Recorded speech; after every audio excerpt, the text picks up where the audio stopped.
So we have to push back against the politicians who are going to be saying these things. We have to insist on common sense, because when people hear about this, when you hear about that cost-benefit logic, there's a kind of ethical and moral compass inside of us still, even though we've internalized a lot of this crap.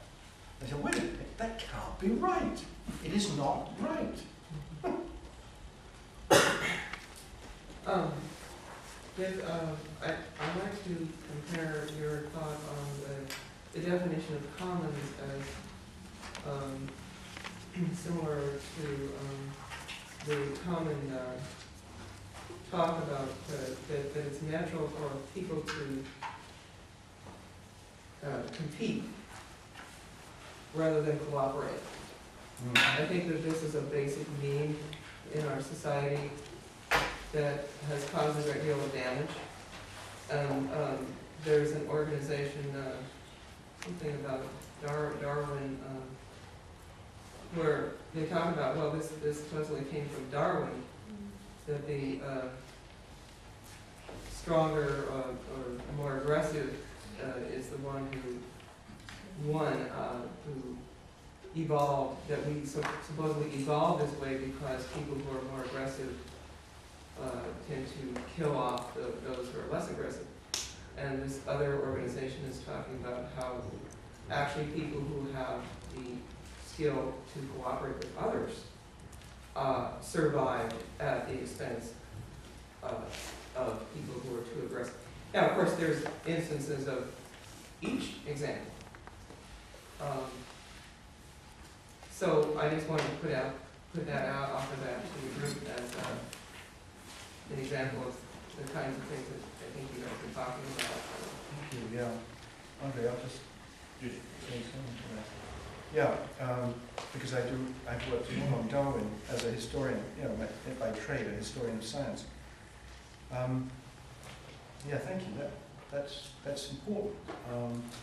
I mean, I think that as like almost one of our really basic, ugly, horrible misunderstandings that if we were to turn that around would result in a lot of good,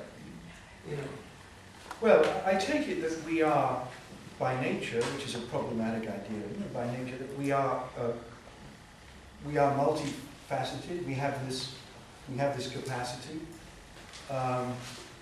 Darwin was a product of his time.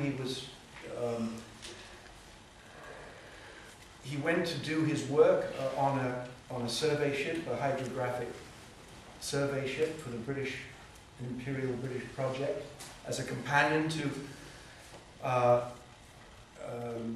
Captain Fitzroy. His view was, that there was competition. In a way, he projected the Victorian economy, the Victorian political economy, onto the natural economy. And he saw, and he didn't. I mean, he was a great naturalist, right? And he saw competition as crucial. Competition as what? He saw competition. He saw it as crucial, as because he thought that the world, there would be overpopulation, superfecundity, plus a shortage, gives you, there's a competition for resources. Well, we shouldn't go into this too much, but I just want to say that there was one reader of Darwin, also a great naturalist, the anarchist formerly known as Prince, Kropotkin.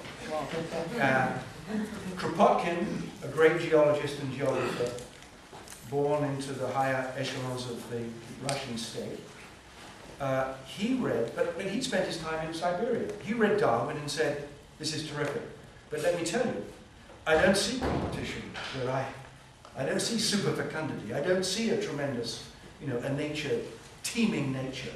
You're in the tropics, Darwin. Where I come from, actually, I see much more, cooperation." And he wrote Mutual Aid as a rebuttal to Darwin's acolytes, who turned out, Huxleys and so on. And that came over to North America with the Sumners and the others who were, justifying the robber barons. nature's ready tooth and claw, we're all, you know, basically predators. Yeah, after all, it's natural. And, it's You know, natural. well, gee, the It's natural. corporations And are Kropotkin said, everybody well, in that position, you know, yeah. all power corrupts. This is another one. Well, we don't want to deny. Ultimate power will corrupt, absolute, you know, so people don't seek after power. What are you talking about? Yeah. Absolute power? What are you talking about? Well, you know, these are little stories that we are told, that we tell ourselves, like the tragedy of the commons. They're myths. They're little mythlets. What was great about Kropotkin simply was that he said, actually, for every instance of competition, I can show you a cooperation of mutual aid in the natural world. And we're always appealing to the natural world to buttress, you know, nature is the great reservoir With good reason. for food. Do you want to jump in? I was just going to say I'm really glad you briefly touched on Karl Polanyi and the idea of the commodification of land, labor, and money. I think Karl Polanyi is an underappreciated thinker these days, and he's incredibly relevant right now.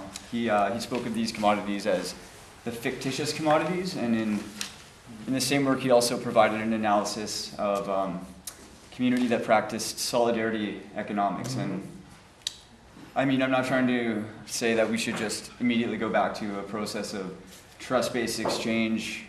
Our economy is currently much too complex, but I do think that the decommodification of especially nature is the process of reorganizing and reforming the commons. Just, Thank you. I don't really have a solution to approach it with. His name, his last name again? Polanyi, Karl Polanyi. P-O-L-A-N-Y-I. And his most acknowledged work is The Great Transformation. He's got a lot of other works that are. That one was an analysis of markets and he didn't pose a solution with that work, and most of his sort of more positive postulations are left in Hungarian and haven't been translated yet. But there's lots. Yeah, he wrote The Great Transformation, published in 1944, the great catastrophe of the global war. And essentially his argument was interesting. It was that the invention of the market, which requires these fictitious commodities, is devastating to the social fabric, and that there will be a double movement. People will resist this, and it would only end in catastrophe.